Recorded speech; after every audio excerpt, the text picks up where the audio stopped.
Could you please introduce yourself? Hello, my name is Chris Corner from IAMX. IAMX, that's completely new, isn't it? It is, yes. I'm not completely new, but IAMX is new, yes. You're the singer of Sneaker Pimps. Could you give a short history of yourself? Well, I started as a young man, a young boy in the band Sneaker Pimps. In the 80s? No, in the 90s. Oh, actually. 90s, okay. Yeah, I'm not that old. All right. Let's put that straight. Yeah. And we did a first album called Becoming X with a female singer, which was quite successful. Then we got rid of the female singer. Then I started singing for the next two albums, which are Splinter and Bloodsport. Was it the first time you started singing then? No, I'd done it before, but it's the first time I had the confidence to do it. Yes, Right. Yeah. Confidence to do it on record. You reached the age to sing. I did, yes, yeah. I think that has something to do with age sometimes. It is. I mean, we'd been around the world a few times by that point, but I still wasn't really a man. But now you are. And now I've just about grown up. Yes. Yeah. In 1996, Becoming X came out, Yeah. and what happened after that? It was like a huge hit, isn't it? It was, yeah. We did a lot of touring, a lot of kids stuff, and decided to try and harness the music industry for our own benefit, because we didn't feel really a part of it. I think that was why we got rid of the singer in the first place, because the industry is quite a strange thing to be in. It's quite hard also. It's hard. It's psychologically quite difficult as well. So I think our way of dealing with that was to alienate the industry and try and get out of it, basically. So we committed commercial suicide, and then we kind of built ourselves up in a more what's the word? In a slower, kind of more natural fashion, I think, with the record 2 and record 3. Yeah. But the thing you really wanted to do. Yeah. It worked out well, isn't it? I think so. Yeah, it's worked out. It's given me the opportunity to do what I want to do without being famous, basically. Okay. And the idea of fame is something that I've never liked. Like recognized on the street. Yeah, that's Right. I hate the idea of that. Okay. Why is that? Because I'm too nice, and I wouldn't know how to deal with people. I think that's the problem. I can't just tell people to fuck off. So I'd be harassed, and I'd be just talking to everybody All the time. Yeah, I couldn't say no. Yeah. So that's more of a sort of personal thing of you then. Yeah. I wouldn't. I've had a bit of it, and I don't like it. Yeah. Okay. But after 7-8 years of Sneaker Pimps, finally you have a new sort of solo record coming out. It's called Kiss and Swallow. I really like that. Thank you. Yeah, it's really it reminds me of old 80s sound. Bands like, if I may compare it, it's like Depeche Mode style, isn't it? Yeah, I guess it is. I mean, I was growing up and being very influenced by bands at that time, so it's bound to come out. But it's something that I've never really been able to express completely with Sneaker Pimps, so it was my opportunity to do it by myself. Yeah. How did you start writing or thinking about this project then? Well, I started writing for the next Sneaker Pimps album, so I had quite a lot of songs ready for that. But again, in true Sneaker Pimps fashion, we decided to deconstruct our direction again, and I had a break from recording and performing. So I had these songs and this time on my hands, so I put it together, and this is where it ended up. Wow, great. It's like 14, 16 songs almost on the record.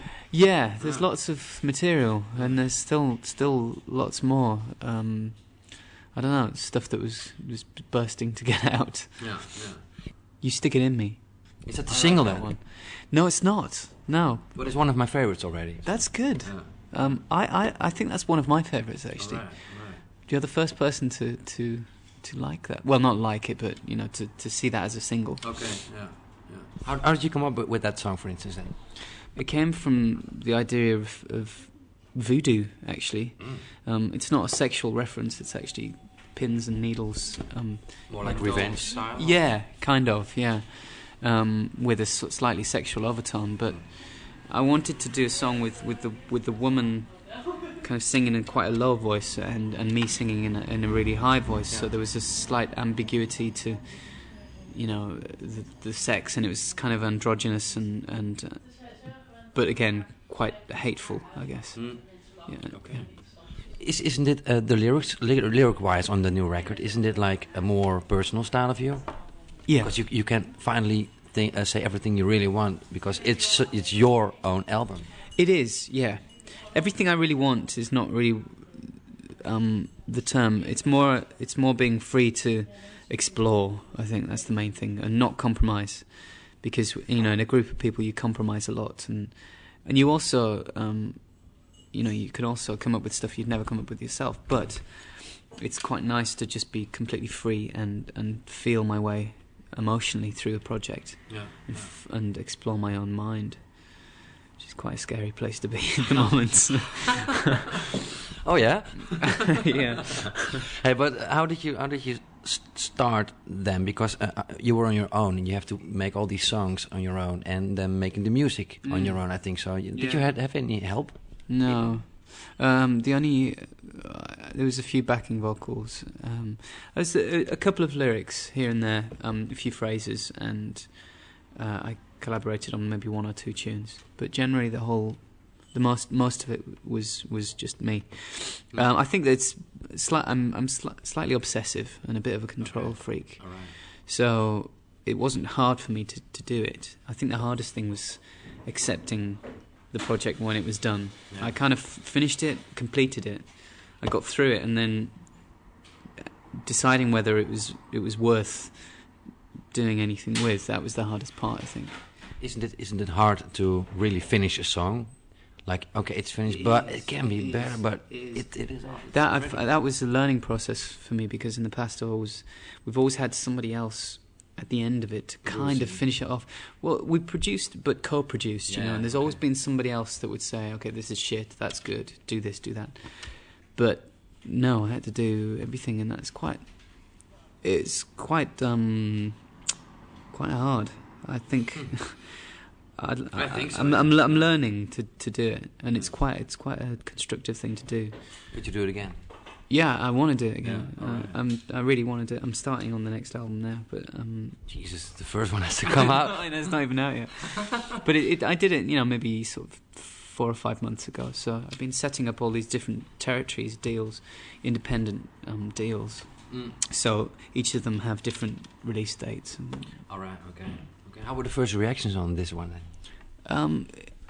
Surprisingly good. Yeah, I didn't really expect as many people to pick up on it, because it was a record done in a small dark room by myself with no kind of perspective on the world. Okay. You tend to be quite. I don't really expect anything from it, but it's been good. I think it's been positive. Okay, cool. What did you record in your own house then? Yeah. Just in a one room, you didn't get out? Dirty room, yes. Really? Yeah. Jeez, how was that? Is that the best way for you then? With this, it was, yeah. With this, the previous record with the Sneaker Pimps, Bloodsport, we recorded in France, you know, in the sun, and it doesn't sound like that, but in France, in the sun, outside, in the fields. But I really wanted to. Well, no, I had no choice. Yeah. I had to do it in my bedroom, and that worked, I think, for me. You played all the instruments yourself then? Yeah. Wow. That's cool. Yeah, it's really cool. Well, yeah, okay. I guess so. Okay, but what's your? Could you name some titles and some stories of that? Is there a sort of theme in it? I guess there is a theme of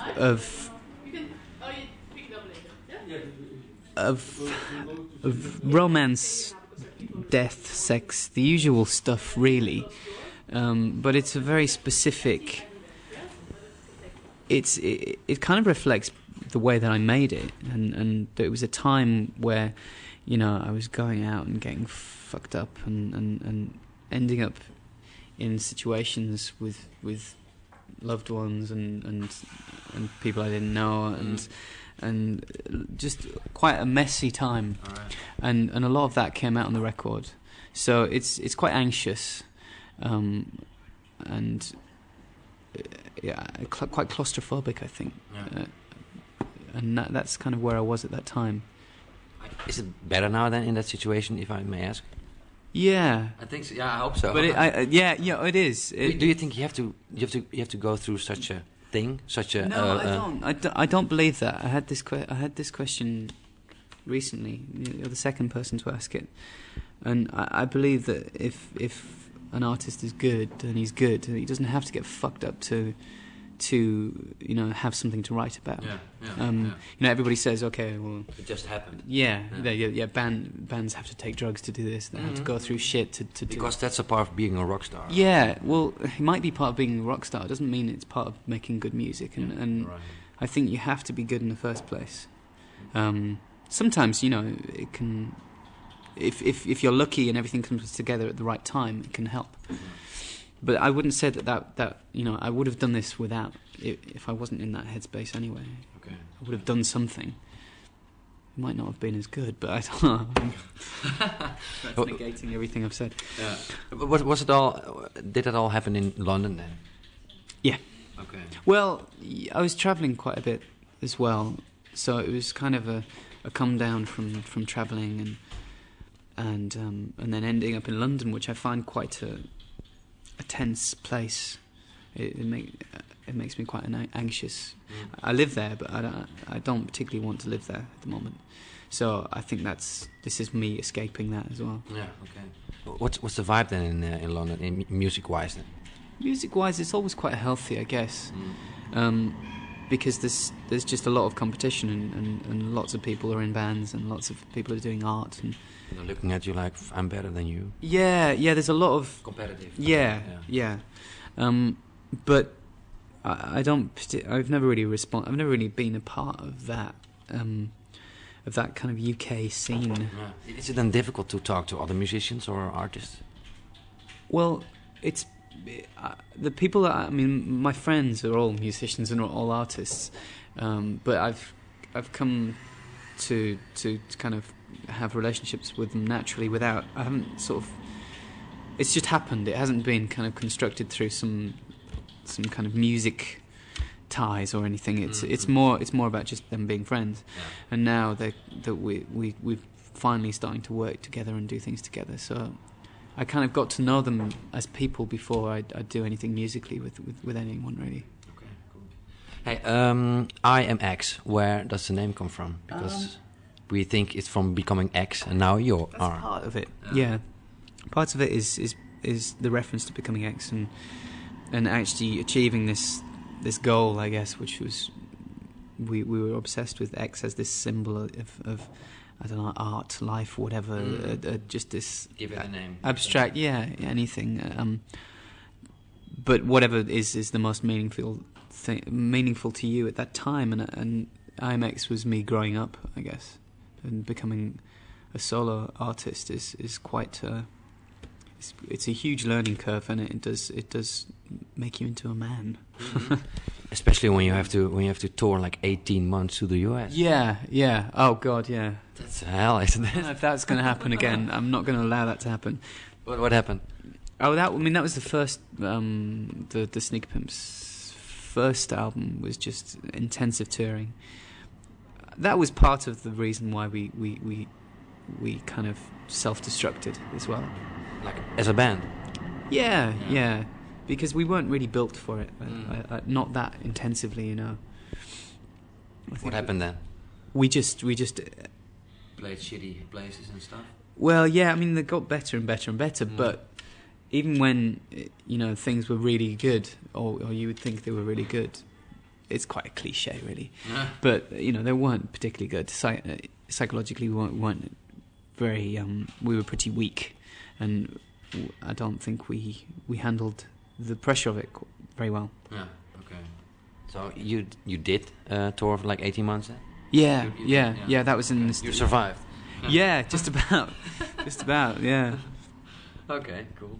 So this new album, IAMX, will be released on the Splinter label, because you have no label, isn't it?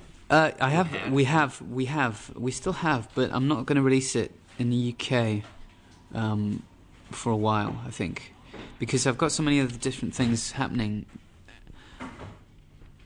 Involvement with contracts or something. Yeah, kind of. Yeah, really, because I'm still tied to the Sneaker Pimps, and we're still tied to a major deal, major publishing deal. And they have kind of power over what we do and what we say a little bit with that project. So I don't really want to fuck things up for that. Okay. So at the moment I'm concentrating on other areas and just having fun and getting out to places like Amsterdam. Okay, you're playing tonight here, right? I am, yes. Where exactly? And what are you going to do? Playing at the Paradiso. I'm going to have sex with everybody in the crowd and then send them home with ears bleeding. All right. I don't know. It's always quite unpredictable, the live show, which is quite nice because I've put lots of strange people together. Well, 3 strange people together, and that changes from show to show depending on who can do the shows. All right. So what can we expect from tonight then? I don't know. Are there 3 strange people here? Yes, they're asleep. Oh. That's why. Preparing, yeah, getting the energy up. They're quite unpredictable, so it will be messy, I think. Right. Like literally. Probably. Fuck. It usually is. But then again, you never know. It might not be. It might be quite sober. Okay, cool.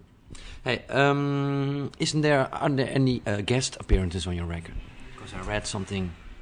There are 2 other people that perform on the record. There's a violinist named Audrey Morse, who's a very interesting character. She's manic depressive and she's quite ill, but she's a brilliant violinist and composer.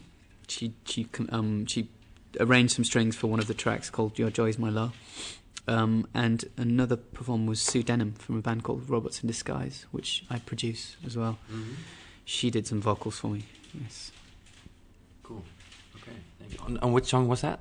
It was on You Stick It In Me, and a song called White Suburb Impressionism, which is the last song. Could you give a sort of story about that song then? Because the title sounds rather strange. White Suburb Impressionism is kind of about the stigma of being middle class in UK. And the stigma. The stigma, I guess. Not that I'm middle class, but a lot of people are. Yeah. And I guess I've become middle class. My parents were very working class, but through being reasonably successful and getting away from your roots, you become this thing, and then you question this thing, and then it opens up a whole kind of series of doubts and anxieties about the world. So I guess it's about that. Cool. I'm gonna check the album more out then. Yeah. There's a lot of stuff going on and a lot of shit that I don't even know what the fuck I was talking about. So maybe when you can come back with some answers for me sometime. Okay, next time then. Just tell the fans to write in and tell me what the fucking record's about. Are you really into internet, like reacting and contacting with people? Yeah, I like that. Yeah. I think it's a really powerful tool to. I mean, in the way that. Because you have a forum on your Sneaker Pimp site. Yeah, I don't really get involved with that, but I think it's nice that people talk to each other. I'd like what I like about doing the live thing, which is a similar thing to interacting with people on the internet, is just that kind of intimacy and exchange of emotion, and the reality of that is I don't know, there's something nice about that. Yeah. Is it going to be an on-site for you then, IAMX? A what, sorry? The IAMX site, will be up soon? It is up. It's just been put up last week. Really? Yeah. And I couldn't find it. Really? Yeah. IAMX.co.uk. Oh. No. It is up. There was only sneakerpimps/IAMX.html. I will try. Try it again. Yeah. Try it again, because it's definitely up. Okay. There was standing like, it's coming up soon. So it should be changed then. It's just changed, so you might have just missed it. Okay. And Like the artwork, though. Yeah, it's all that. It's all that stuff, basically. Yeah. There's a guy I've got to do it he lives in Tokyo. He's quite a creative, artistic guy. He's working on that, so he's building it up. So he's initially put it up, and then he's going to add to it over time. Okay. Thank you very much. Thank you.